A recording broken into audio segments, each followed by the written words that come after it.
Carlos es doctorando en la Universidad Católica de Lovaina, bajo la dirección de la profesora Ángela Schottenhammer y la codirección del profesor Bernard Thomas, ambos del Departamento de Historia Moderna. Él es miembro del grupo de investigación Trans-Pacific Research y su tesis doctoral la está realizando sobre el comercio de bienes asiáticos en el Perú a principios del siglo XVIII. Para destacar, uno de sus artículos más relevantes ha sido Agustín Sánchez, a late 16th century Spanish ship surgeon crossing the Pacific Ocean, publicado en Trans-Pacific Research Notes junto a la profesora Ángela. Y bueno, el motivo de que Carlos esté aquí hoy con nosotros es por no solo la relevancia de su investigación, sino con la profundidad y la claridad con la que hilvana su investigación, de la cual estoy siguiendo muy de cerca, y con una información muy relevante como es analizar los protocolos notariales que hay en Lima, poco estudiados y que está exprimiendo al máximo en este segundo año de tesis doctoral. Por lo tanto, Carlos, es un placer que estés aquí con nosotros y tienes 30 minutos para tu exposición. Muchas gracias. Gracias a ti, Juan, por invitarme pues muchas gracias. A pesar de que, como bien lo mencionó Juan, mi tesis doctoral es acerca de la circulación y consumo de bienes asiáticos de manera ilegal e ilícita en el Virreinato de Perú. El día de hoy les voy a compartir otra historia. Voy a hablar del asiento de medicinas. Es una microhistoria alrededor del Galeón de Manila. Es una perspectiva sobre la provisión de medicinas a inicios del siglo XVIII, 1717-1721. Me dio mucho gusto escuchar a Sergio porque algunas de las ideas que él nos compartió hace algunos momentos se relacionan con lo que les voy a platicar. En fin, cabe destacar que agradezco también a Juan por invitarme y que esta investigación ha sido fundada por el Instituto Europeo de la Investigación como parte del proyecto ERC Trans-Pacific. Para hablar un poco del contexto, el día de hoy yo voy a hablar de algo muy específico, que es un asiento de medicinas, que es una obligación que tenía la corona española hacia las Filipinas para sostener las Filipinas debido a este general nivel de pobreza con el que siempre se caracterizó ese territorio periférico. E incluso la historiografía lo incluye como la periferia de la periferia. ¿Por qué? Porque la historiografía la ha marcado como una colonia de la Nueva España, más que como una colonia de España directamente, administrada desde la Nueva España. Cuando hablo de provisión de medicamentos, en mi ponencia hablo de provisión de medicamentos para la población española, únicamente para población española o europea, española y europea americana. ¿Okay? En 1711, el fray Joaquín Ramírez, que era capellán y administrador del Hospital Real de Españoles en Manila, dirige una carta al Consejo de Indias y al rey informando cuán precaria era la situación de este lugar. A grandes rasgos decía, no hay medicinas, la situación del hospital es deplorable, hay goteras en los quirófanos, el Hospital Real estaba destinado a militares y sobre todo a autoridades virreinales o coloniales que estaban en servicio en las Filipinas y que no estoy compartiendo una disculpa, no estoy compartiendo la... Sí. Sí, Sergio, me parece que tienes que dejar de compartir tu ponencia.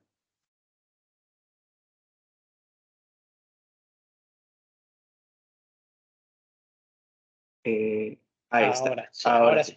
Bueno, regresando un poco. Sí, pero... Entonces, en 1711, este fraile se dirige al Consejo de Indias, al rey, decirle, hay que buscar una solución. Hasta ese momento, la Nueva España enviaba estas medicinas, plantas medicinales, pero también medicinas ya hechas medicinas vegetales, animales, minerales, incluso algunos productos químicos, se mandaban anualmente a través del Galeón de Manila. Entonces, en ese momento, el fraile pide una solución por parte del Consejo de Indias.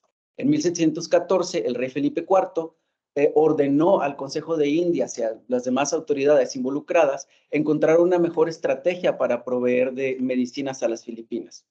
Como bien lo mencioné, en carta del 6 de marzo de 1714, se ordenó esta nueva disposición. Es importante, o es una microhistoria importante de analizar, ¿por qué? Porque la respuesta rompe con una tradición de más de 200 siglos de provisión de medicinas desde la Nueva España hacia las Filipinas. Si bien es cierto, este tema o el tema médico durante el periodo colonial en las Filipinas ha sido tratado principalmente en el ámbito angloparlante por el investigador Jouvin, que estudia sobre los diferentes recintos médicos o las diferentes enfermedades que se atendían en el archipiélago de las Filipinas, o por la historiadora alemana Stephanie Granger, que habla sobre una política médica global, imperial, de los Borbones en materia de provisión de medicinas. Sin embargo, esta historia de caso, como lo es la provisión de medicinas, aún está por estudiarse. Ok, en cuanto a las fuentes analizadas para este estudio de caso, se consultaron cartas, correspondencia entre el gobernador de las islas, entre las autoridades médicas de las islas, el virrey y el Consejo de Indias. Ambas sobrevivieron en el en el Archivo General de Indias en España y en el Archivo General de la Nación de México. También se analizaron los libros de soborno de algunos de los galeones de Manila, 1717, 1718 y 1720. Y algunas peticiones hechas y escritas directamente por el asentista a la administración colonial. Cuanto a los propósitos de esta comunicación es investigar o indagar sobre las razones para crear este asiento de medicinas, sobre todo tomando en cuenta tanto la parte americana como la parte asiática filipina. Profundizar sobre qué motivó a los habitantes de Manila para solicitar una modificación en la provisión de medicinas. A simple vista pudiera ser, ok, no hay medicinas, pero hay otras razones extras que nos ayudarían o nos ayudan a entender del por qué se hace este cambio justamente al inicio del siglo XVIII y por qué los habitantes de Filipinas lo estaban solicitando, además de esta falta de desabastecimiento de medicinas. Y examinar cuál fue la situación del abastecimiento de medicinas para españoles en la población de a estos españoles habitantes de las Filipinas a final de 1723-1724, que va a ser el primer periodo en el cual se otorga este asiento. Ok, un poco de contexto. ¿Por qué era importante las Filipinas para la corona española? Principalmente porque era un entrepôt para poder comerciar con la China, con India y con otros territorios asiáticos. También para hacer presencia o una especie de competencia con las otras potencias europeas que ya se encontraban asentadas en el continente asiático. Los portugueses en la India, los neerlandeses en las Molucas, etc. Pero además de este proyecto económico, había un proyecto religioso, el tratar de convertir a la China, de conquistar a la China de manera militar, pero también de manera religiosa. De tal manera, no es ilógico encontrar que van a existir asentamientos de frailes en Macao, frailes españoles. Que justamente estos frailes van a funcionar de una materia de prestamistas o compradores o revendedores de mercaderías asiáticas, que va a ser una de las ventajas que van a tener los españoles en comparación de el resto de las potencias europeas. ¿Por qué? Porque los españoles o los sacerdotes o los monjes van a utilizar censos u otros recursos que poseían, plata, directamente para comprarle a los mercaderes chinos y asiáticos, a diferencia de los neerlandeses o de los ingleses o de los portugueses, que todo lo compraban a crédito. Entonces, si hoy en día generalmente vemos lógico que exista un comercio inglés, un comercio portugués, un comercio neerlandés en el sureste asiático en estos momentos, pero si uno piensa en unos españoles, monjes, comerciando, comprando sedas asiáticas más lucrativas y con mayor rendimiento que el resto de las compañías europeas, parecía ilógico, pero así fue. Okay. Desde el inicio de la colonización de las Filipinas, se creó una dependencia o un intercambio o una conexión muy importante entre las Filipinas y la Nueva España. Al ser un territorio muy periférico, muy alejado de la corona, el rey vio a la Nueva España como el lugar idóneo para tener esta administración de este archipiélago. Y crea el Galeón de Manila, en el cual se van a proveer armas, municiones, etcétera, a través de un mecanismo que no va a estar presente en la monarquía británica o en la monarquía francesa o en la monarquía portuguesa, que va a ser un sistema de intrafinanciamiento que se va a llamar como situado. Como bien lo mencionaba nuestro anterior ponente, era transferencia de dinero, de armas, de municiones, que generalmente se obtenía de los impuestos que se recogían, en este caso de las Filipinas, que se recogían en el puerto de Acapulco por el comercio de estas telas, sedas y mercaderías asiáticas, se regresaba a las Filipinas en manera de situado. Aún hasta el momento hay discusión de cuánto era el monto anual que se enviaba a las Filipinas para sostenerlo, pero historiográficamente se establece como el estándar 250,000 pesos anuales. Y no solamente iba en plata acuñada, también iba en armas, municiones, la plata iba para pagar los sueldos de los burócratas, pero también en medicinas. Ese es el tema. Y para eso se crea el Hospital Real de Españoles. ¿Por qué? Porque la atención médica, tanto de militares como del gobernador, de los oidores, del personal de la audiencia, de las personas que trabajaban, por ejemplo, en el astillero para construir barcos, una prestación adicional era la atención médica. ¿Cómo funcionaba el asiento hasta antes de esta reforma? Lo explico a través de este mapa. Principalmente, este proceso iniciaba cuando el capellán o el administrador del Hospital Real, generalmente administrado por franciscanos, realizaba una lista de todos los medicamentos, cantidades, calidades y especificaciones de cada medicamento, se le hacía una lista y se le mandaba al gobernador de las islas. Después, este gobernador escribía esta carta o la firmaba y la enviaba a través del Galeón de Manila hacia la Nueva España. Una vez en Nueva España, llegado al puerto de Acapulco, esta petición llegaba a manos del virrey en México, y en México, que era donde residía el asiento de medicinas desde 1593-94, llamaba a los asentistas que vivían o que eran habitantes de Ciudad de México o de Puebla para surtir todos los medicamentos que se necesitaban en las Filipinas.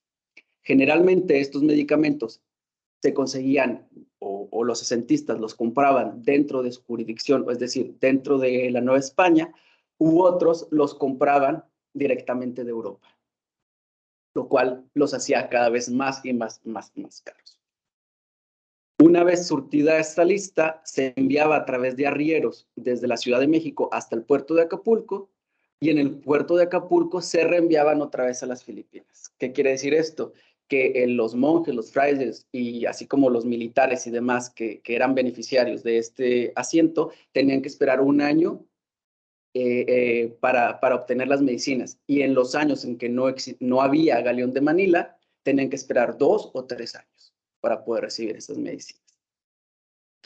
Cabe destacar que este asiento hasta este momento era muy beneficioso para los asentistas, porque a diferencia de algunos otros,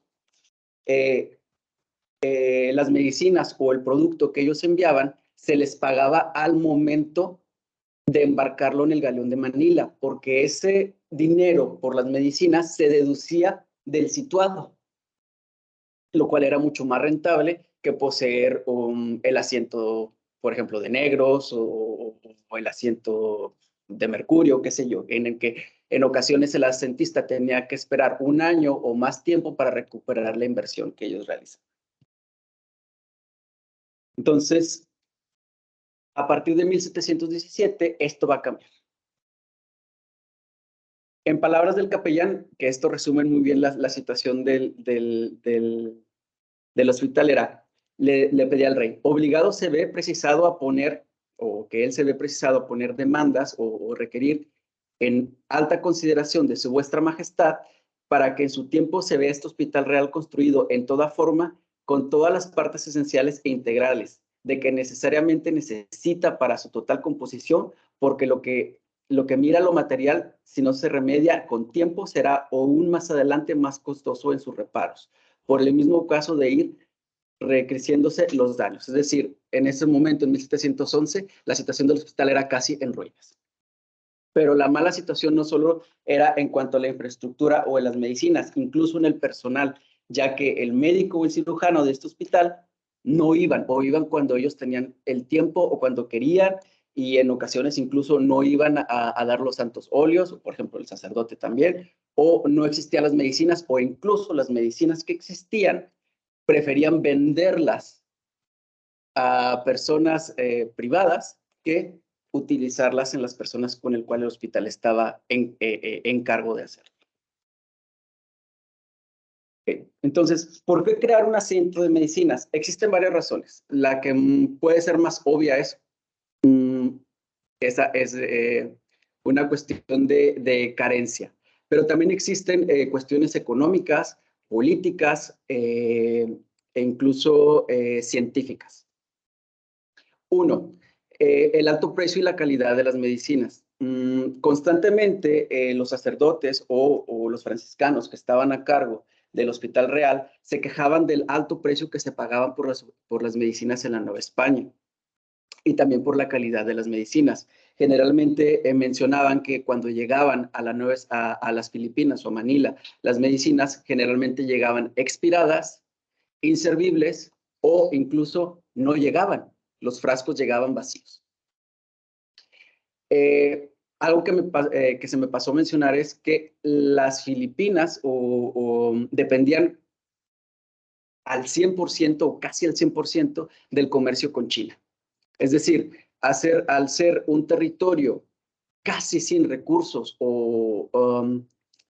que les interesara a la población española, lo que ellos hacían era una especie de intermediario entre comprar seda, comprar porcelana, comprar especias de la China, de la India, y revenderla hacia la Nueva España. Entonces, incluso los habitantes permanentes de las Filipinas eran los únicos que contaban con el derecho de cargar el galeón de Manila con mercancías. Cada uno de ellos tenía derecho a 20 boletas. Una boleta era cierta cantidad de peso en el cual podrían enviar a Acapulco. Pero en 1717, el emperador chino Kangxi, como una política proteccionista, establece una prohibición de comercio con las Filipinas. Entonces, si las Filipinas dependían en 100% del comercio con la China y hay una prohibición de comercio, y si las medicinas era algo que se deducía al situado, es decir, al dinero que se enviaba para apoyar o mantener a las islas, va a ser sumamente importante detener o evitar cualquier deducción al situado lo más posible. Adicionalmente, justamente con el cambio de dinastía, los Borbones, una vez que llegan al poder, Felipe V y sus sucesores buscan mejorar la atención médica de los españoles, es decir, mejorar el funcionamiento de todos los hospitales reales en todo su imperio, es decir, en las 4 esquinas de su imperio. Por lo tanto, este asiento de medicinas va a ser una política a la medida para su política imperial, pero en las Filipinas. Adicionalmente, a partir de 1700, frailes franciscanos agustinos y jesuitas iniciaron una experimentación o una incorporación de plantas nativas asiáticas y filipinas a la farmacopeia europea. El caso más palpable es el caso de Paul Klein, quien en 1712 en Filipinas escribe remedios fáciles para diferentes enfermedades en Filipinas. También otra obra es el de el jesuita nacido en Brno, George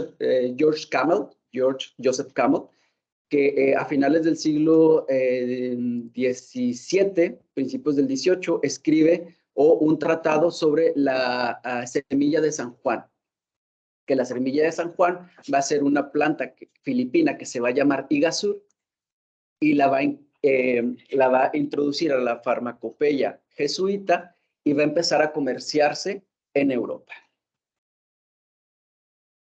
También esto hablaré un poco más adelante. Dentro del envío o de del cargo que se envía a las Filipinas como parte de estas medicinas, también van a ser libros farmacéuticos, como de materia médica, escrito por Dioscórides al principio, en el año 40-90 de esta era. Que la importancia de poseer o de encontrar en la lista de mercancías este libro o esta obra es que va a ser la Biblia de los farmacéuticos durante toda la Edad Media y toda la Edad Moderna. ¿Por qué? Porque en él se encuentran más de 1,200 plantas del Medio Oriente, de Asia, de Europa, a través de la cual se preparaban medicinas. Ahora, pero ¿en qué consistía este cambio o en qué consistía esta nueva forma de administrar las medicinas? Bueno, el asiento consistía en administrar las medicinas requeridas en el Hospital de Manila, en el Hospital Real, y suministrar de medicinas cuando sean necesarias a las diferentes instituciones con las cuales la corona tenía algún tipo de obligación. Entre ellas, el patache o el barco, el pequeño barco que iba a las Islas Marianas, que las Islas Marianas van a ser unas islas en el medio del Pacífico, en el cual va a ser una población permanente únicamente de frailes, jesuitas, franciscanos y agustinos, para traer o evangelizar a los indígenas del medio del Pacífico. Que justamente las Islas Filipinas estaban gobernadas desde las Islas Marianas, perdón, estaban gobernadas desde las Filipinas, y a su vez las Islas Filipinas estaban gobernadas desde la Nueva España. Tenían la obligación también de proveer medicinas al astillero, a la enfermería del astillero y al hospital dedicado para las personas que trabajaban en el puerto y en el astillero en Cavite, que es el puerto de Manila. Todas las medicinas que requirieran los conventos y las escuelas de los juaninos, de los franciscanos y de los agustinos. E incluso el Colegio de la Santa Potenciana, que estaba dedicado a atender a mujeres españolas pobres, y las clarisas descalzas. En total, el monto o el tope monto de medicinas que podía este asentista otorgar en este año era de 2,000 pesos. ¿Qué obtenía el asentista? Ok, el asentista obtenía una compensación anual de 500 pesos, lo cual es casi un ejemplo único, porque generalmente el asentista pagaba para mantener su derecho. La corona española no lo remuneraba. También obtenía 20 boletas extras para cargar de mercancías en el galeón de Manila, es decir, pasaba de tener 20 a tener 40. Y la posibilidad de heredar su contrato a sus hijos o a su esposa hasta que volviera a casarse, y después a sus 2 hijos o a sus hijos. Entonces, si bien la compensación económica no era el principal atractivo de este asiento, lo que sí era atractivo era que a este asentista lo ponía en una posición privilegiada, tanto económicamente, pero también para adquirir relaciones importantes políticas y económicas dentro de las islas, lo cual el nuevo asentista lo va a sacar el máximo provecho, ya que 30 años después lo vamos a identificar como una de las personas más prominentes o más importantes en la vida política, social y económica de Manila. Este nuevo asentista se va a llamar Miguel de la Torre, que va a ser un médico profesional y de hecho va a ser el único médico profesional en las Islas Filipinas durante los primeros 50 años del siglo XVIII. Egresado de la Universidad de México, la corona lo envía en 1717 a las Filipinas para hacerse cargo del Hospital Real y del asiento de medicinas. Una vez llegando a las Filipinas, de analizar la situación o el contexto que se vivía, antes de tomar posesión de su asiento, él pone 4 cláusulas a la corona o a la administración colonial para hacer efectivo su cargo. El primero, él no se iba a hacer cargo de las medicinas dañadas. Es decir, si las medicinas llegaban caducadas o inservibles, él no era responsable. Él no pagaría o él no se haría responsable por robos o desapariciones de las medicinas durante el trayecto de Acapulco a Manila, lo cual en la documentación que he analizado era algo normal. Por ejemplo, en el cargo de 1717, justo Miguel de la Torre, este nuevacentista, declara que el 10% de la carga desapareció sin ningún motivo. Llegaron o frascos de jarabes vacíos, algunos quebrados, tabletas o pastillas desaparecidas, plantas o partes de animales que se necesitaban para preparar medicinas también habían desaparecido sin ninguna explicación. O incluso cajones, porque las medicinas viajaban en cajones sellados. Estos cajones habían sido abiertos o habían sido violados y no había ninguna razón aparente o explicable del por qué había sucedido. Además, pedía que se hiciera una doble verificación de lo que se enviaba y de lo que se recibía en Acapulco y Acabite. Y solo cuando se verificara que coincidieran ambas cantidades y ambos productos, él se hará responsable de administrar las medicinas. También menciona que iba a crear un registro del suministro de las medicinas que iba a proveer a estos hospitales o a estas instituciones, porque al momento de que topara a 2,000 pesos, él iba a dejar de proveerlas y el resto de las medicinas se las iba a cobrar directamente a la administración colonial. El último envío de mercancías que se tiene o de plantas que se tiene registro en la primera mitad del siglo XVIII es en 1717 a través del galeón Santo Cristo de Burgos, en el cual se envían más de 150 productos, en general productos de origen vegetal, animal, mineral, jarabes, conservas, pastillas, ungüentos, espíritus, aceites, pero también manuscritos, como el que les mencioné de materia médica, mobiliario para amueblar la farmacia y utensilios para preparar medicinas. Entonces, en una primera instancia se puede vislumbrar que el cambio no nada más radicaba en administrar o cambiar la administración de las medicinas a las Filipinas, sino también crear medicinas directamente en las islas para no depender ya de la Nueva España. Entre los problemas que enfrenta Miguel de la Torre una vez llegando a su asiento fue, como ya lo mencioné, la aparición de frascos vacíos de medicinas, medicinas caducadas, frascos quebrados y productos extraviados, sin ninguna razón aparente. En general, como una curiosidad científica que por el momento la he dejado ahí, es consultando los tratados farmacéuticos de la época, la mayoría de los productos o los productos los cuales se embarcaron a las Filipinas estaban destinados o prescritos para enfermedades como cólera, melancolía, que generalmente era algo con el cual se referían a alguna enfermedad mental, que tanto para los hombres como para las mujeres, pero generalmente en las fuentes que he analizado era algo más típico de las mujeres. Piojos, herpes, escorbuto, enfermedades gastrointestinales, gota, gonorrea, etc. Entonces, antes de pasar al siguiente punto, quiero regresar al mapa.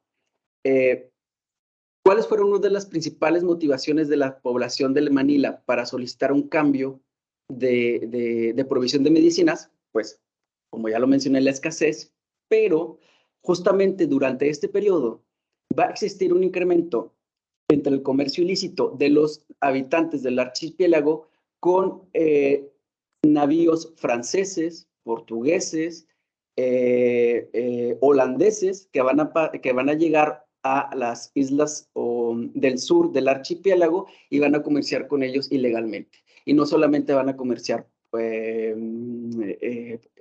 telas o sedas, van a comerciar especies y estas especies en muchas de las ocasiones con estas se preparaban medicinas. E incluso debido a la amplia presencia de población china viviendo en Manila, en el Parián, va a existir una transferencia de conocimiento médico entre los chinos, en la población china y en la población europea, en las Indias. Entonces, cada vez más en tiempos de escasez, justamente las fuentes en cartas he encontrado que la población europea mencionaba que en tiempos de escasez de medicinas no era ilógico que la población europea acudiera al Parián o a médicos brujos chinos con remedios chinos para curar sus propias enfermedades. Entonces, adicional a esta etapa de exploración científica o de descubrimiento, de integración de conocimiento médico por parte de los frailes, también hay un contacto o una integración de conocimiento de medicina china de los habitantes de Manila. Ahora, ¿qué pasa? ¿Cuál es el panorama médico de 1717 a 1724? Podríamos hablar otras 2 horas de esto, pero no lo voy a tocar porque sobrepasa los límites de mi ponencia, pero justamente la comunidad platicaba con los colegas. Los primeros años de la administración de la Torre fueron muy convulsos. ¿Por qué? Principalmente Miguel de la Torre, el asentista, enfrentó varios obstáculos. El primero, ya los mencioné, el extravío de las medicinas. Y algo que también va a ser, no va a ser tan raro, el impago de la corona española. Es decir, los 500 pesos que le prometió anualmente, nunca se los pagó los primeros 7 años. También hubo falta de inspección de las medicinas por parte del protomedicato en Manila, es decir, no hubo una certificación o un aseguramiento de las medicinas, lo cual llevó que en 1718, 1719 y 1720 Miguel de la Torre tuvo que tirar una cantidad importante de medicinas. También hubo acusaciones por parte del gobernador de las islas de comercio ilícito directamente a Miguel de la Torre, es decir, el asentista, pero también a frailes agustinos, dominicos, franciscanos, lo que va a generar una persecución del gobernador tanto a Miguel de la Torre como a estas diferentes personas involucradas en el gobierno de las islas, que va a terminar ¿en qué? En el asesinato del gobernador de las islas a manos de frailes y de todas las personas involucradas en el comercio ilícito, Miguel de la Torre incluido en ello. Sin embargo, esto fue un breve periodo de 1719. Una vez muerto el gobernador, todo vuelve a la normalidad. Miguel de la Torre continúa con su asiento, los frailes continúan con sus negocios, las islas siguen funcionando de manera normal. Sin embargo, a pesar de todos los inconvenientes, la evidencia en el archivo muestra que el asiento de medicina reportó resultados muy positivos los primeros 6 años. Cabe mencionar que este asiento o este contrato tiene una duración de 6 años con la posibilidad de renovarlo indefinidamente. Algo que también es otra de las partes importantes o de los resultados positivos de este asiento es que en 1722, cabe destacar que el último envío de medicina fue en 1717, que ascendió aproximadamente a 15,000 pesos, va a ser el último. En 1722, el gobernador de las islas, el nuevo gobernador de las islas y los miembros de la Real Audiencia en Manila le expresan en carta al Consejo de Indias que en las Filipinas abundan las plantas necesarias para preparar medicinas directamente en las islas. Por lo tanto, ya no iban a necesitar más medicinas ni más plantas de la Nueva España. Los comerciantes de la Nueva España y el virrey desoyeron esta orden y en 1719 y en 1720 envían sin ser solicitadas cargamentos de medicinas de más de 20,000 pesos cada año. En respuesta, el gobernador de las islas, Toribio de Cosío, devuelve estos ambos cargamentos y en la misma queja le menciona al Consejo de Indias y al rey que no los acepta y no los va a aceptar porque de quedarse con ellos va a representar una pérdida de 10,000 pesos por año en el gasto de medicinas. En sus propias palabras decía, importar medicinas de la Nueva España vale muy poco, porque además de costosas, llegan inservibles a causa del largo viaje de 2 meses a través del galeón de Manila, por lo tanto llegan inútiles y con el solo propósito de tirarse. Entonces, a grandes rasgos, los beneficios del asiento de medicinas para los actores involucrados va a ser lo siguiente. La población española constata una mejora en la disponibilidad de sus medicamentos. Cuando digo mejora en la disponibilidad de medicamentos, me estoy refiriendo únicamente a la población española y a la población española que estaba en servicio en la corona en los lugares a los cuales el asiento tenía la obligación de proveer. No estoy hablando de la otra población española, ni de la población mestiza, ni de la población indígena, ni nada más. Su situación permaneció igual, carencia. La corona implementó una política a la medida en las Filipinas en sintonía con su proyecto global de una mejora en la provisión de medicinas a sus súbditos españoles en las 4 esquinas de su imperio. Y para el asentista, esta nueva posición lo posicionó en un lugar privilegiado para hacer negocios, adquirir prestigio en las Filipinas, lo cual las fuentes primarias lo demuestran, ya que en 1749, justo el año de muerte de Miguel de la Torre, lo encontramos como fiador o como aval de las personas más importantes y más ricas en las islas. Como consideración finales o un poco para cerrar esta breve charla, con el asiento de medicinas en Manila se inició un periodo de mejora en la situación médica de la población española en las Filipinas, situación que justamente va a terminar y de hecho el asiento va a terminar con la muerte de Miguel de la Torre. ¿Por qué? Porque si bien en el contrato estipulaba que este asiento lo pudiera dar a su esposa y a sus hijos, su esposa muere a días o meses de la muerte de Miguel de la Torre y sus 2 hijos mueren aún menores de edad sin razón aparente. Y después de 1750, el asiento de medicinas de Manila, creado en 1717, regresa una vez más a la Nueva España. El asiento de medicinas de Manila representa una coyuntura en la historia médica colonial de las Filipinas, una coyuntura o un periodo breve de 1717 a 1750. Y para la Nueva España significó su desplazamiento como proveedor de las medicinas de las Filipinas. De hecho, Stephanie Granger, esta historiadora alemana, menciona que esta medida fue positiva para estas personas o estos asentistas novohispanos que proveían de medicina a las Filipinas, porque reorientaron, gracias a esta política imperial de Felipe V, todo lo que mandaban hacia las Filipinas se reorientó al comercio transatlántico y fue a parar hacia la península ibérica y a los hospitales reales en la península ibérica durante el siglo XVIII. Y por mi parte sería todo. Muchas gracias por su atención. Cualquier cosa. Es mi consejo. Muchas gracias, Carlos, por esta presentación tan interesante, microhistórica, pero a la vez tan interconectada con los reinos. Lo hablábamos en el descanso con el profesor Cristian, de hacer compaginar eso, lo local con lo global a través de este, pues puede ser un ejemplo maravilloso, ¿no? para este asunto. Tenemos un turno de debate. Vamos a ver si antes del descanso y de dar lugar a al último tercio del seminario,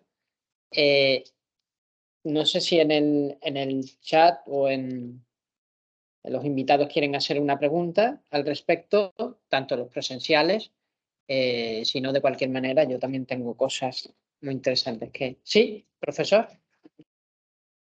Bueno, muy interesante todas las ponencias.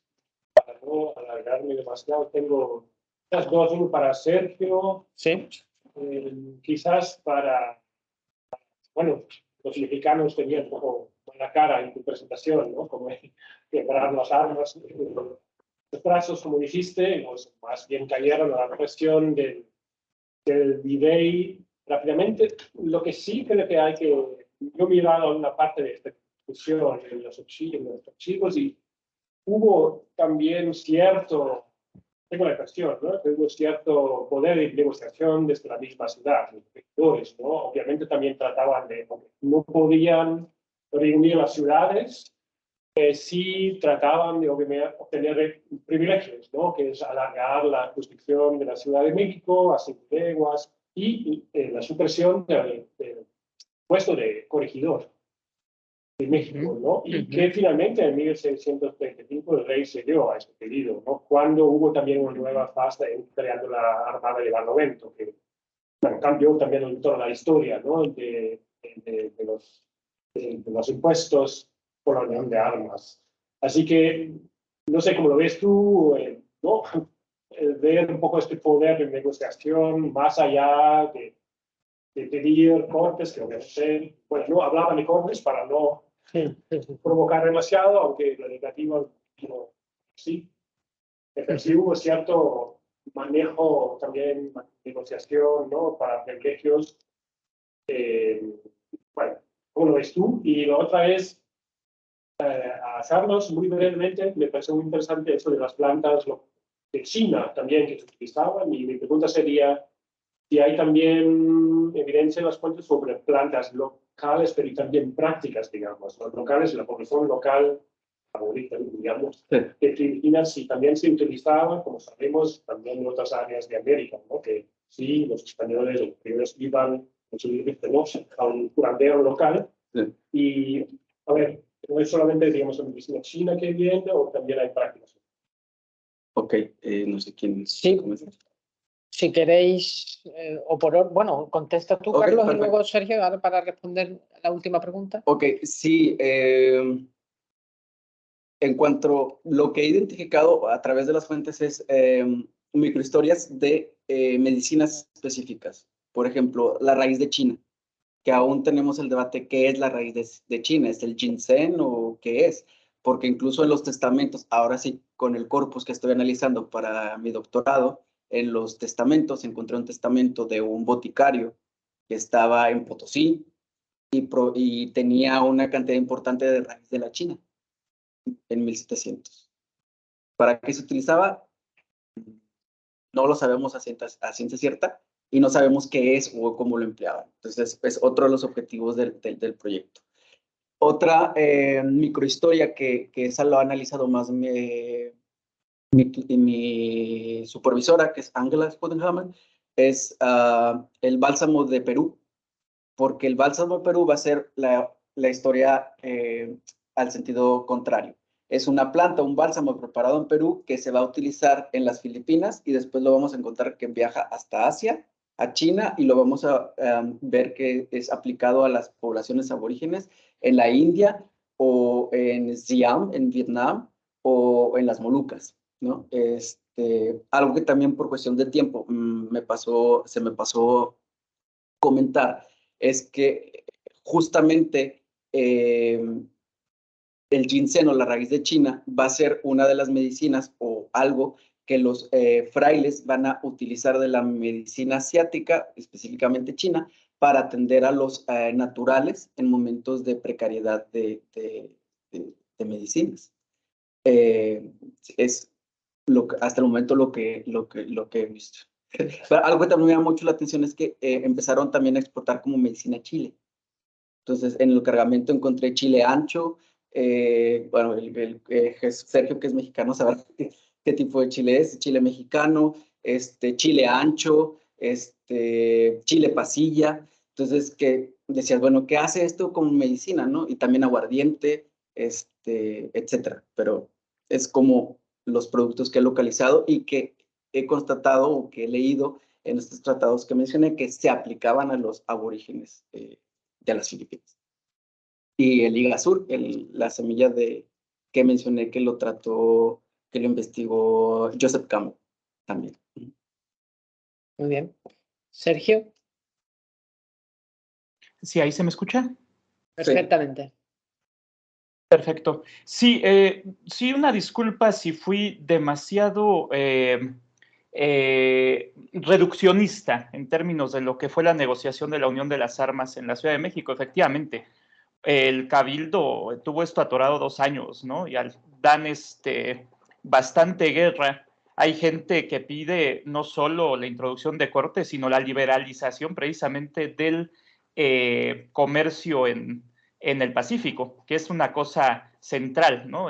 Todos los que estaban vinculados dentro del Cabildo a las cuestiones de orden mercantil querían que se abriera la navegación sin limitaciones, ¿no? Y dicen, bueno, pues pagamos impuestos, pero necesitamos generar recursos. ¿Cómo lo podemos hacer? Pues abriendo el comercio con las Filipinas, ¿no? De manera que no esté con un tope, ¿no? Porque tenía un tope en ese momento, era como de $1,000,000 cada galeón. Entonces, sí, hay más ahí, ¿no? Fui muy esquemático, pero yo creo que sí hay una estructura. Y también esta estructura tiene que ver con estrategias de negociación de las mismas élites locales, que son diferentes en el caso de Perú y en el caso de la Nueva España.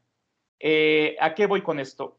Como bien dices, con la negociación de 1635, que incrementa de nuevo con la introducción de la Armada de Barlovento el precio de la alcabala, el Cabildo pide que se extinga el alcalde mayor, el corregidor más bien, de la Ciudad de México y que se gobierne por alcaldes ordinarios como se hacía en las grandes ciudades de Castilla. Esto también en Lima se hacía, la Ciudad de México tenía corregidor todavía hasta mediados del siglo XVII. Y el Cabildo dice, bueno, pues damos por esto una contribución de 150,000 pesos, no recuerdo exactamente la cifra, pero era bastante alta. La corona dice que sí. Con esto se firma la incorporación a la Armada de Barlovento, se incrementan los alcabalas y un montón de medios más que son de orden extraordinario, y el Cabildo nunca paga. Ese débito todavía en el siglo XVIII estaba por cobrar, ¿no? Y de eso que se extinguió el corregimiento. Entonces, hay una manera de negociar que es diferente. De entrada sí, pero me tardo mucho en pagar o no pago, ¿sí? Pero yo soy leal, soy fiel al rey, y esa es una estrategia muy común de las élites mexicanas. ¿Qué pasa en Lima? En Lima de entrada no pagan, pero después cuando se comprometen a pagar, creo que mostré las cifras, no son exactamente las que quería la corona, pero sí que son altas, ¿no? Entonces es una negociación larga y dura, pero una vez que se establecen esos mecanismos, entra dinero al fisco, ¿sí? Entonces, son estrategias diferenciadas y tienen muchos matices también, matices que sinceramente es difícil proveer en términos de una ponencia de 30 minutos. Pero yo creo que así podemos ir discutiendo y que lo que sí de fondo me parece es que hay estrategias diferentes también por parte de la corona para hacer que todos paguen estos impuestos que se requieren para la defensa de los territorios, etcétera, ¿no? Te digo, el libro de Arrigo Amadori da muchos datos de esto, y yo también en la tesis doctoral, que por ahí se puede descargar en internet, hago el comercial, exploro bastante, ¿no? El debate del Cabildo y lo que pasó en Perú, que es interesantísimo, ¿no? Las resistencias, 10 años de resistencias para pagar impuestos. Y bueno, eso creo que responde la pregunta, y me gustaría hacerle una pregunta, un comentario a Carlos, si se me permite. Por supuesto que sí, claro. Carlos,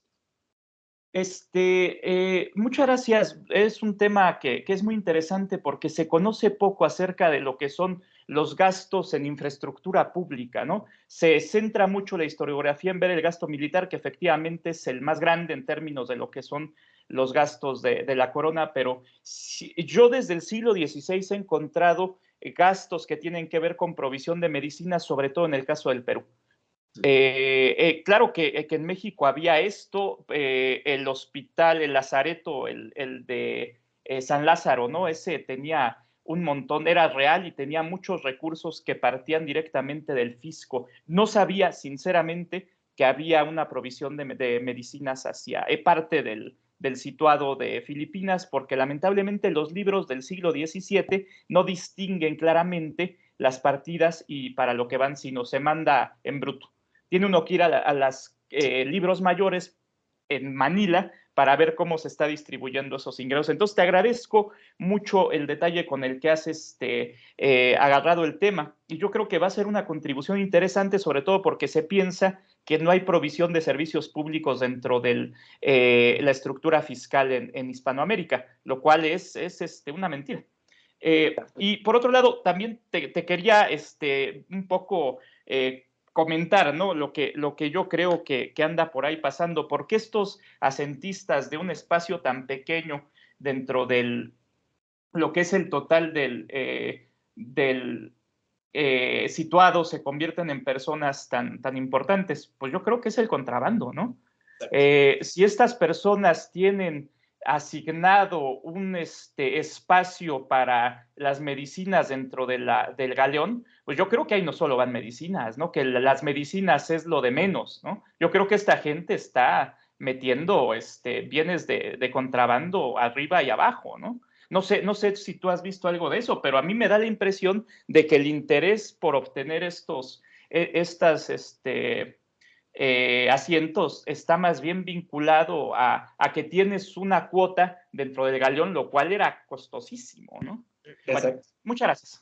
Sí, bueno, efectivamente, bien lo dices y bien tu lógica es correcta, Sergio.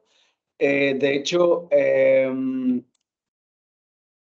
viendo la lista de soborno del Galeón de Manila de 1723, cabe destacar que sobreviven muy pocos, y los que sobreviven están en México, en el Archivo General de la Nación de México.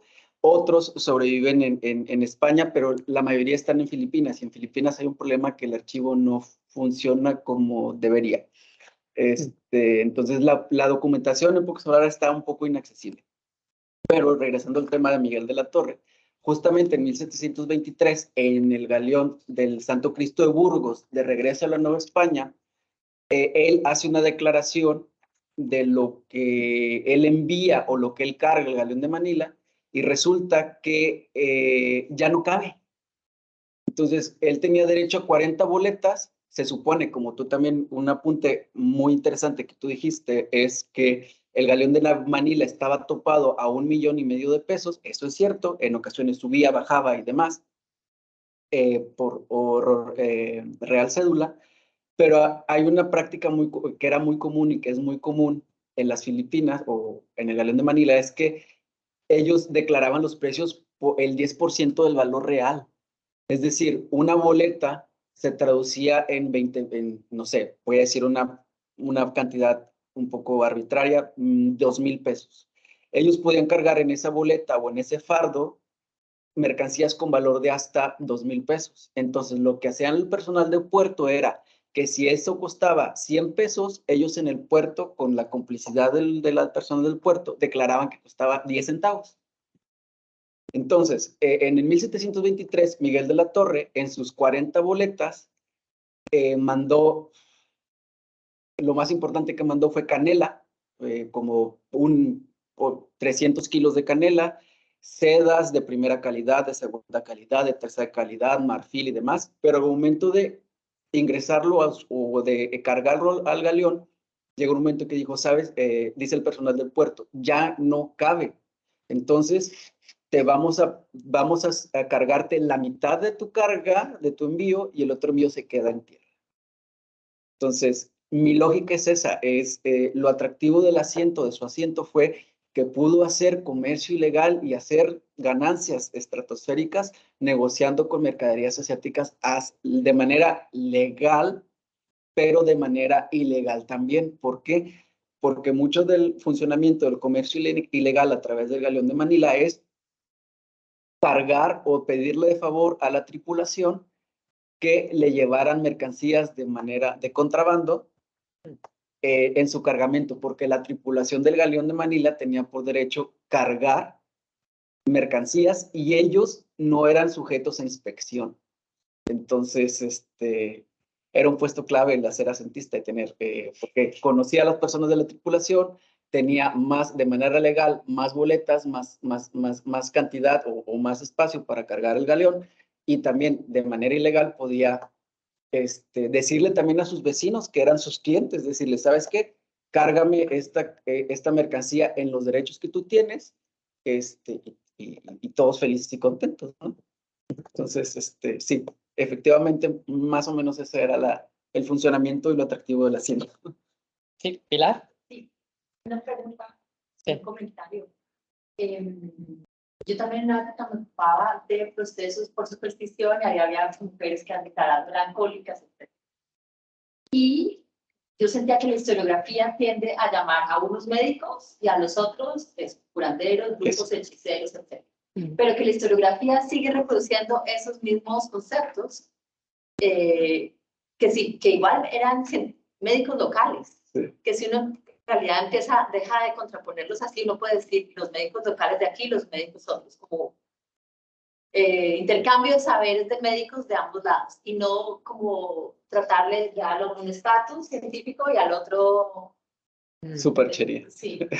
Sí, sí. Sí, incluso ahora que mencionas lo de la melancolía, que es, al no ser el tema principal de mi doctorado, eso lo dejaré para mis tiempos libres, si es que llego a tener, o para después, pero justamente es algo que me llamó la atención, es la melancolía, porque en lo que he revisado en las fuentes primarias, llamaban a muchas mujeres melancólicas. O sea, melancolía que era locura, ellos decían que era locura. ¿Y cuál era el tratamiento que se daba en el Hospital Real? Las encerraban en jaulas o las bañaban con agua fría. Y había medicinas especial para mujeres melancólicas, incluso en los libros de Sobordo o en la documentación de las cartas, Miguel de la Torre o sus ayudantes, dicen, hay que preparar estas medicinas para las mujeres melancólicas, que ta. Entonces, es muy, que ahí también entra una cuestión de género y una cuestión sí. Pero hay mujeres que habían sido procesadas en la Inquisición. Sí. Y yo también traje el caso de una mujer que deja de ser procesada en la Inquisición y dicen, no, la tienen que mandar a un hospital porque está melancólica. Entonces ahí uno nota cambio de paradigma. Sí. Sí. No sé si hay alguna pregunta más. Lo digo porque van a ser las 4:20 y va a empezar la siguiente sesión, por lo tanto, yo creo que paro 3 minutos, paramos 3 minutos, 5, el tiempo de ir a por un café, y continuamos para terminar el seminario a la hora prevista. ¿De acuerdo? Así que volvemos en 5 minutos.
Bueno, vamos a ver.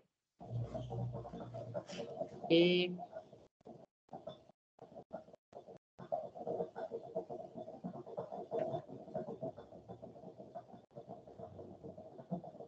Bien, lo prometido es deuda, ya estamos aquí, han sido breves minutos.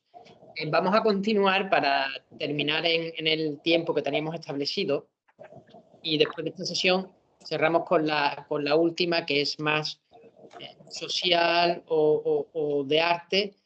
Y en este sentido, bueno, tengo el placer de saludar y presentar al profesor Thomas Weller, que es miembro del Leibniz Institute for European History, que es de historia, supongo. El profesor Weller ha estudiado en diferentes universidades alemanas, españolas e italianas, alcanzando su doctorado en 2004 en la Universidad de Münster, y desde 2021 está habilitado como profesor de Historia Moderna en la Universidad Friedrich Alexander de Nürnberg. Cabe destacar, bueno, entre sus publicaciones, Merchants and Courtiers, Hanseatic Representative and the Spanish Courts in the 17th Century, publicado en 2015. Y bueno, hoy tenemos el gusto de que nos presente una conferencia que ha titulado Vidas transatlánticas, movilidad y migración entre Sevilla y Nueva España, con esta influencia entre la América española y la corte o la península y los reinos europeos. Así que, Tomás, muchísimas gracias por estar aquí presente. Sé del esfuerzo que de tu parte estás realizando. Y bueno, te damos pues los 30 minutos concedidos a los anteriores ponentes y tienes la palabra. Pues muchísimas gracias. Espero que se me escuche bien. Perfectamente. Pues el gusto es mío. Muchas gracias por la invitación y por la oportunidad de participar en este congreso interesantísimo, aunque de forma online, pero bueno, vamos a ver, tal vez haya una oportunidad en un futuro no muy lejano de vernos en carne y hueso algún día. Pues nada, dicho esto, voy a empezar y voy a compartir la pantalla. Vamos a ver si me funciona.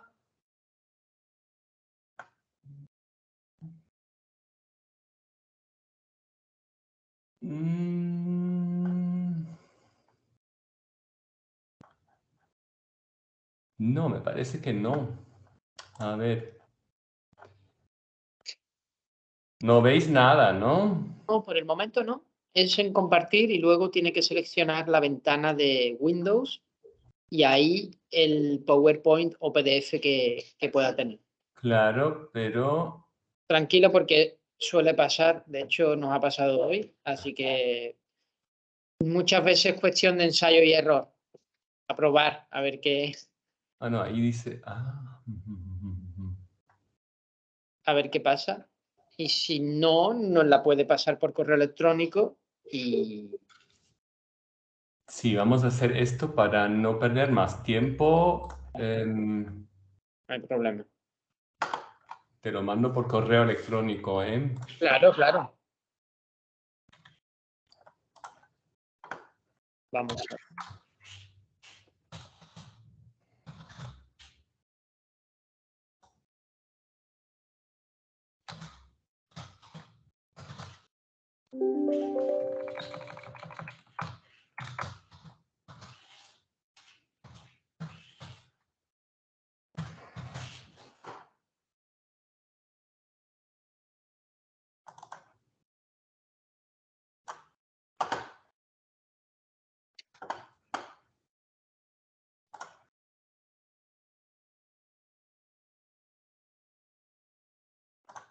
Bueno, en este momento te debería llegar. No sé por qué no puedo compartir la pantalla. No sé qué pasa. Sí, tiene que compartir y luego debería salirle unas pantallas de Windows y ahí pinchar en seleccionar en el Sí. PowerPoint que tuviera. ¿No? No, porque creo que nadie tenemos compartido la pantalla. No sale. Bueno, vamos a ver si me llega el correo. Ahora me ha llegado. Perfecto. Lo voy a descargar y lo pongo aquí en la Muy bien, pantalla. lo hacemos así. Y me va Sin diciendo... las molestias. No, me va diciendo conforme tenga que pasar, yo voy seleccionando y lo cambiamos. Vale, esto solo es en... vamos a ver. Un segundito.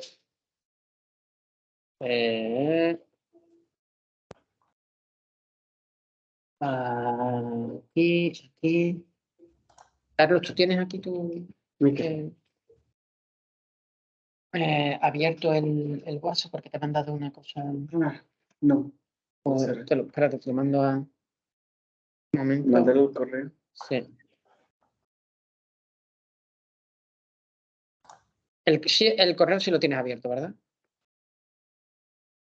Sí, te debe haber llegado ya. Y no, estamos abriendo otro. Carlos, aquí. ¿En tu correo? ¿Lo tienes abierto aquí? Sí, está en el Outlook. Perdón. A ver si lo cerraste. No recuerdo. Aquí. Un segundo.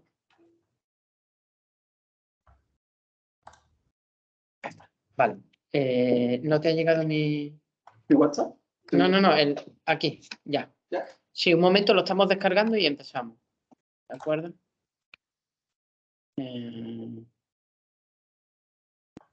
¿No te lo descargas aquí, Carlos? Aquí. Sí, tú lo guardas aquí en el escritorio. Aquí, ¿no? Sí. Vale. Y ahora vamos a ver. Esto fuera. Un momento. ¿Dónde lo tienes? Aquí en... ¿Dónde está? ¿Cómo se llama? Es un PowerPoint.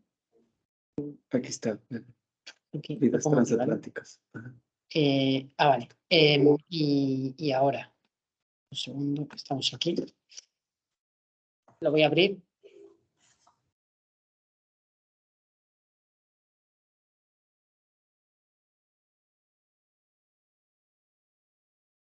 Un momento. Sí, sí. Lo estoy compartiendo. Ahora me dicen si se ve o no se ve. ¿Se ve? Sí, ya está. ¿Lo ven? Sí, ¿verdad? Vale, pues yo paso la diapositiva en función de su orden, ¿de acuerdo? Ahora no se te escucha, no sé si se ha apagado el micrófono. Tampoco lo vemos. ¿Cómo? No lo vemos. Sí, pero yo sí lo veo aquí. Se le escucha, ¿no? ¿Qué ha pasado? A él no se le escucha, Juan. No, a él se le escucha. Se está viendo muy bien la diapositiva. Ya, no sabemos por qué no se le escucha. ¿Qué pasa? Un momento. Qué raro. Quizás ha sido por compartir yo la... Un momento, voy a dejar de compartir. Profesor, no. A ver. No sé. Y tiene el micrófono abierto. Es raro. Ha perdido la...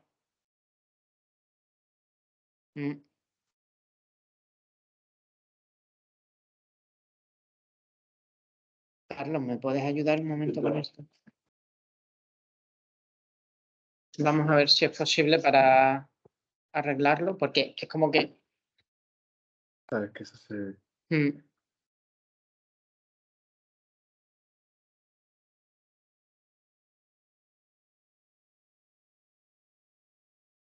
que comparta la...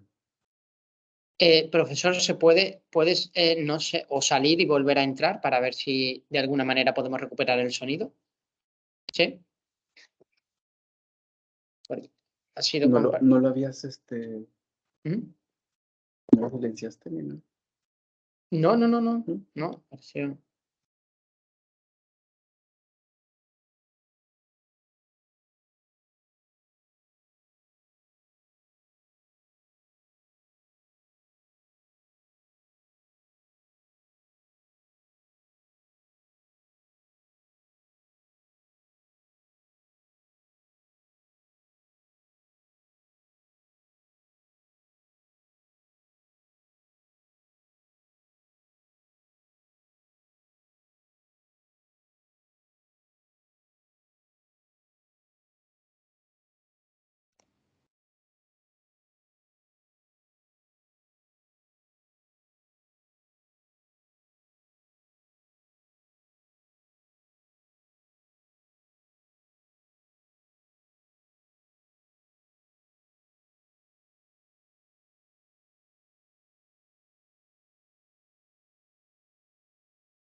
¿Ahora? Profesor, Sí, ahora se le perfecto. escucha. Voy a compartir la pantalla y vamos a ver si así ahora es posible.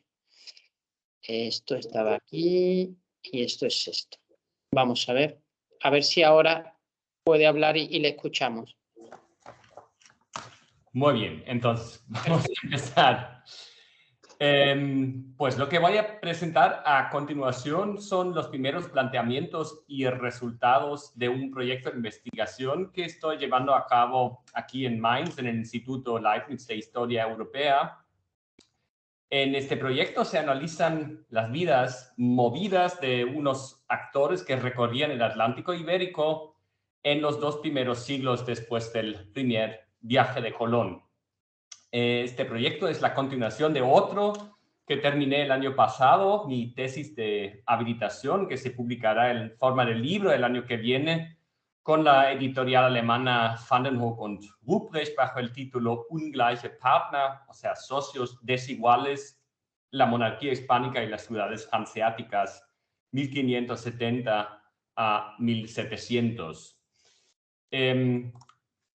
Los actores que me interesan son comerciantes alemanes, casi todos del norte del Sacro Imperio, y al mismo tiempo ciudadanos de una de las ciudades de la Hansa. La gran mayoría era de Hamburgo, el puerto principal para el comercio atlántico, pero también había comerciantes de Lübeck y de otras ciudades, incluso algunos de Danzig, una ciudad en el Báltico que pertenecía al reinado de Polonia-Lituania. Desde el año 1570, el comercio de las ciudades hanseáticas con la península ibérica creció considerablemente debido al estallido de la rebelión en los Países Bajos. Cada año, cientos de barcos alemanes provenientes del Mar del Norte y del Báltico se dirigían a los puertos de la península ibérica y muchos mercaderes se asentaron de forma permanente en los puertos de Lisboa, Sanlúcar de Barrameda, Cádiz y, sobre todo, Sevilla.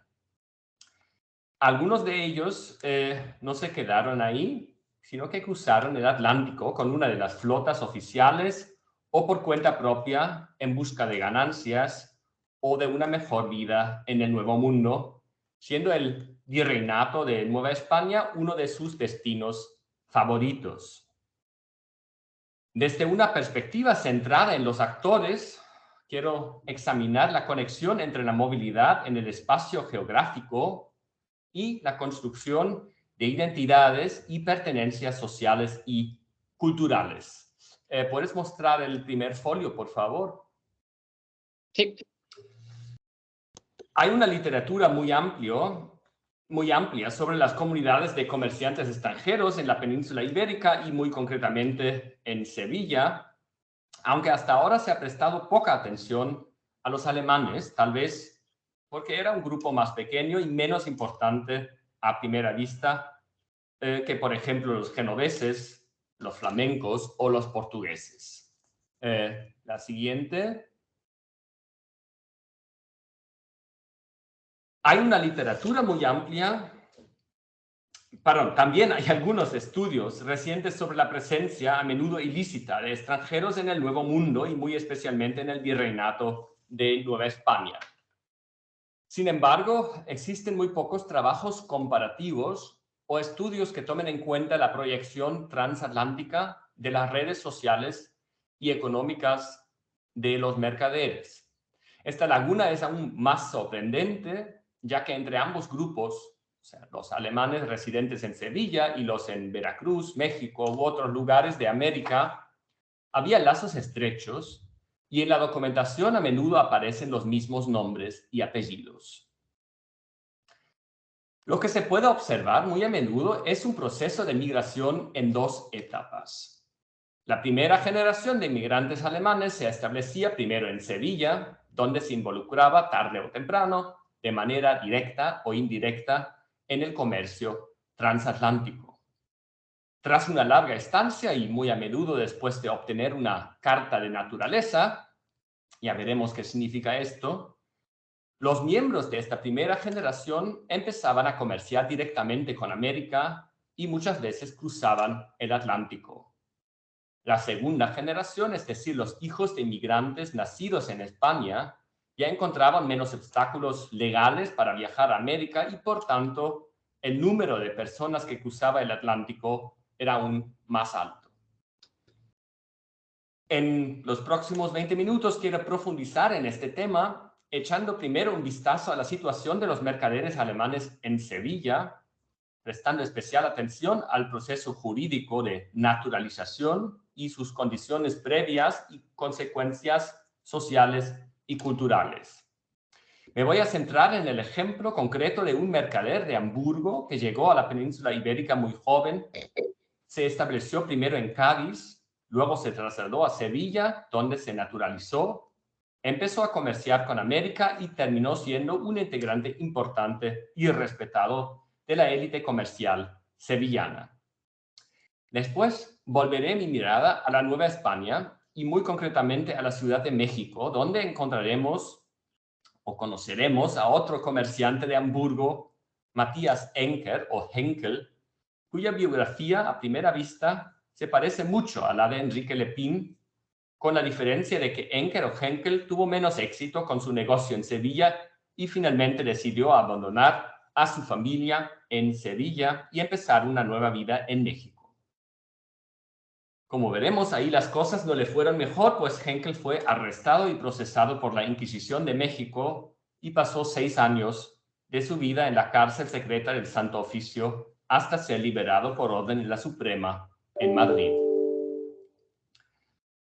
Finalmente, voy a resumir brevemente mis observaciones y sacaré algunas conclusiones generales sobre el margen de actuación de los comerciantes extranjeros a ambos lados del Atlántico y sus reacciones tanto frente a los obstáculos legales y regímenes migratorios impuestos por la corona, como frente a las expectativas, a veces contradictorias, de su entorno social. La siguiente, por favor. Como puerta al Nuevo Mundo y uno de los centros de la emergente economía mundial, la ciudad de Sevilla, que tenía el monopolio para el comercio con América desde 1503, atraía a muchos comerciantes extranjeros que asentaban a orillas del Guadalquivir. Desde las últimas décadas del siglo XVI encontramos entre ellos un creciente número de alemanes, o mejor dicho, de súbditos germanoparlantes del Sacro Imperio. Como ya he dicho, la gran mayoría provenía del norte del imperio, o sea, de una de las ciudades hanseáticas. El objetivo a largo plazo de todos los comerciantes extranjeros y también de los alemanes era participar en el lucrativo comercio con América. Como es bien sabido, la corona española imponía unas trabas cada vez más estrictas porque quería reservar este comercio para sus súbditos españoles, y tanto la casa de contratación como el poderoso gremio de los cargadores a Indias vigilaban estrictamente la observancia de las restricciones comerciales para extranjeros. La única vía legal, por así decirlo, de participar directamente en el tráfico y comercio con las Indias era obtener una carta de naturaleza. Con este documento oficial, el rey declaraba a un extranjero como natural de estos reinos, o sea, de estos reinos de España. Sin embargo, la concesión de este codiciado documento estaba sujeta a reglas muy estrictas.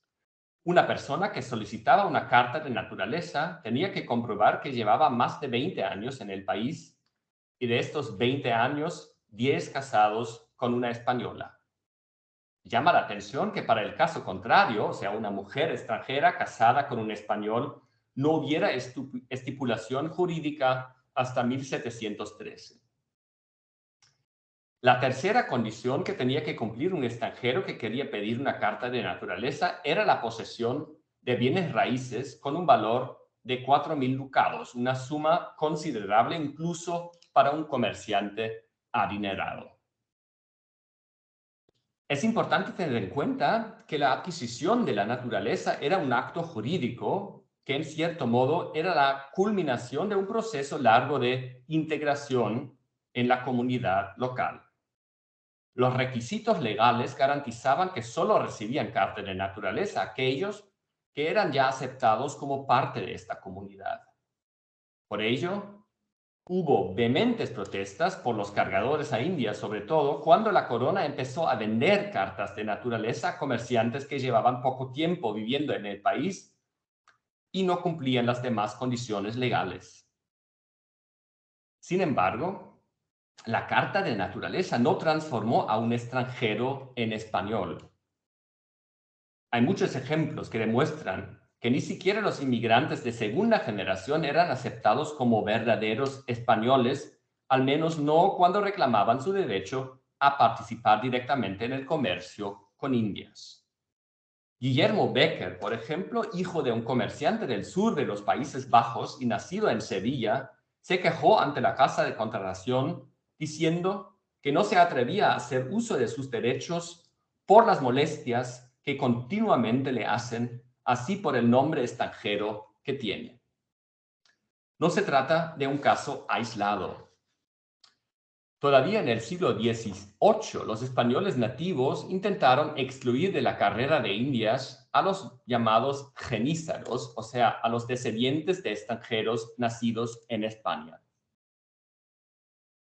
Entre los numerosos mercaderes inmigrantes que adquirieron una carta de naturaleza en el transcurso del siglo XVII, había una veintena de alemanes.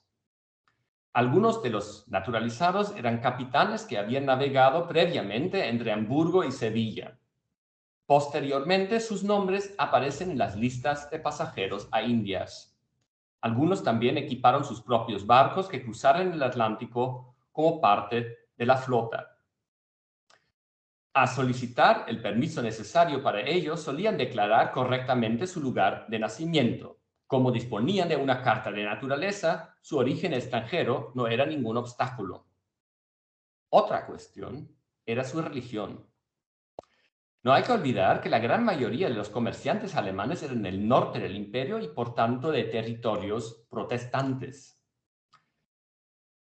Este hecho ya era problemático a la hora de asentarse en la península ibérica, porque en teoría los protestantes extranjeros no podían residir de forma permanente en España. Desde finales del siglo XVI, primero los ingleses y después los súbditos de otras potencias protestantes lograron obtener ciertas garantías en materia de religión. En primer lugar, ya no podían ser perseguidos por la Inquisición siempre y cuando no se dieran a conocer como protestantes y no causaran ningún escándalo público. Pero estas garantías se aplicaban solo a los llamados transeúntes y no a aquellos extranjeros que acertaron en España de manera permanente. Llama la atención que el tema de la religión no tuviera importancia para el procedimiento jurídico de la naturalización, ya que uno de los requisitos para obtener una carta de naturaleza era el matrimonio con una mujer española. Se podía asumir que el solicitante solo podía ser católico. Sin embargo, la situación era diferente cuando se trataba de obtener una licencia de pasajero, ya que todas las personas que querían cruzar el Atlántico necesitaban una prueba de limpieza de sangre, es decir, una confirmación de que ninguno de sus antepasados era judío o musulmán y que ninguno había sido condenado como hereje por la Inquisición. Paradójicamente, justo en el caso de los extranjeros, las autoridades a menudo se contentaron con las declaraciones de los solicitantes y algunos testigos nombrados por ellos sin indagar más. Por ejemplo, Daniel Schnittke, que procedía de Hamburgo y se hacía llamar Daniel de León en Sevilla, afirmaba que sus padres eran católicos como él y se habían casado en Hamburgo según las normas de la Santa Iglesia Católica Romana. Todos los implicados debían de saber que esta declaración difícilmente podía corresponder a los hechos. Sin embargo, Daniel de León, alias Daniel Schnittke, obtuvo la licencia solicitada. En la mayoría de los casos, la vida de estos actores móviles solo se pueden reconstruir a partir de los pocos rastros que dejaron en los archivos a la hora de pedir su naturalización o una licencia de pasajero a Indias. Los protocolos notariales proporcionan información sobre sus actividades económicas y sus redes comerciales. A veces, Las disposiciones testamentarias o los inventarios de bienes permiten conocer la situación material de estos actores. La mención de objetos de procedencia americana en los inventarios de los mercaderes alemanes atestigua su participación en el comercio americano. Entre los bienes del comerciante hamburgués Enrique Lepin, por ejemplo, que nació en Hamburgo en 1641 y falleció en Sevilla en 1709, había un recipiente de plata destinado al consumo de mate, un mate de Indias para hierba del Paraguay, como reza en el inventario. Sin embargo, el propio Lepin nunca cruzó el Atlántico, sino que sus negocios en el otro lado del Atlántico fueron gestionados por otras personas, entre otros sus cuñados que eran capitanes y cruzaban regularmente el océano. Lepin llegó a España en 1658 a la edad de 17 y se asentó como comerciante primero en Cádiz. En 1666 contrajo matrimonio con Susana Antonia de León, hija del ya mencionado Daniel de León, otro comerciante hamburgués asentado en Sevilla. Y la pareja se mudó a Sevilla, donde Lepin se quedó hasta el final de su vida. El siguiente folio, por favor. En 1684 obtuvo su carta de naturaleza y poco después aparecía su nombre entre los cargadores a Indias, el gremio exclusivo de mercaderes que comerciaban con Indias. Esto no quiere decir, sin embargo, que Lepin se haya españolizado o que haya cambiado su nacionalidad de origen por otra. Siguiente, por favor. Al contrario, como todos sus compatriotas, Lepin era miembro y durante un tiempo incluso cónsul de la nación flamenca y alemana de Sevilla, el gremio oficial de los mercaderes del Sacro Imperio y de los Países Bajos, que surgió de una institución piadosa, la Cofradía de San Andrés de los Flamencos, a principios del siglo XVII. Es notable que Lepin mantuviera su membresía en la nación flamenca y alemana e incluso ocupara el puesto de cónsul después de haberse naturalizado. Sin embargo, mirando el inventario de bienes elaborado en 1606 con motivo de la muerte de su esposa, llama la atención la completa falta de objetos o artefactos vinculados con la tierra de origen del comerciante alemán, aparte de un mapa de Bohemia. Por otro lado, Lepin guardaba entre sus objetos preciosos una moneda conmemorativa acuñada con motivo de la proclamación de Felipe V en 1700. Siguiente folio, por favor. Gracias. Esto es aún más notable, ya que el inventario de Lepin data de 1706. En ese momento, la pretensión de Felipe V al trono español era todavía discutida. No obstante, la lealtad del comerciante alemán era hacia el candidato borbónico, obviamente, y no al archiduque Carlos de Austria, el futuro emperador Carlos VI, que también reclamaba el trono español. El inventario de Lepin es revelador también en otro aspecto, pues muestra el alto grado de adaptación del comerciante hamburgués a la cultura confesional católica. No olvidemos que, al igual que la mayoría de sus compatriotas, Lepin poseía con casi toda seguridad de una familia protestante. A pesar de ello, la casa que habitaba con su esposa, también hija de un mercader alemán, rebosaba de manifestaciones materiales de la piedad católica. El inventario no solo enumera una gran cantidad de objetos devocionales como crucifijos y rosarios elaborados en diversos materiales, sino también relicarios, pilas de agua bendita, paños de altar e incluso casullas que presumiblemente estaban destinadas a la propia capilla de la casa. Todo esto no es nada extraordinario para el hogar de un rico comerciante sevillano, pero sí llama la atención teniendo en cuenta que tanto Lepin como su suegro, Daniel de León, eran de origen protestante. El siguiente folio. Bueno, ahora vamos a pasar a la Nueva España.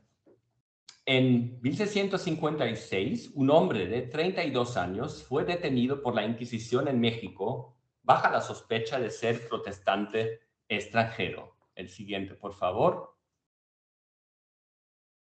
En las actas aparece como Matías Enker o Ángel. Al ser detenido, el acusado explicó a los inquisidores que su apellido, Engel, traducido al español, significaba ángel. Además, el acusado afirmó haber nacido en Hamburgo, pero que su padre era originario de Colonia y era católico. Él mismo había sido bautizado en Altona y confirmado en Bremen. Toda esta información era coherente y verosímil, porque los bautismos y las confirmaciones católicas eran efectivamente posibles en los lugares mencionados a la época en cuestión, debido a la Guerra de los 30 años. Sin embargo, la historia del origen católico de Enker era pura ficción, tanto como todo lo que les contó a los inquisidores sobre el significado de su nombre.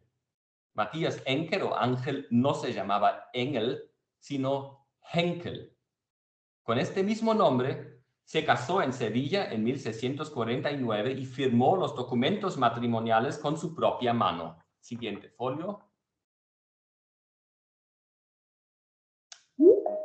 Cuando se casó en Sevilla, Henkel también declaró que sus padres procedían de Colonia y eran católicos, lo que no correspondía a la verdad. Su padre, Tilman Henkel, no era de Colonia, un baluarte del catolicismo en el noroeste del Sacro Imperio, sino de la ciudad vecina de Solingen, en la que la política tolerante del señor de la ciudad, el duque de Berg, permitía el libre ejercicio de la religión protestante.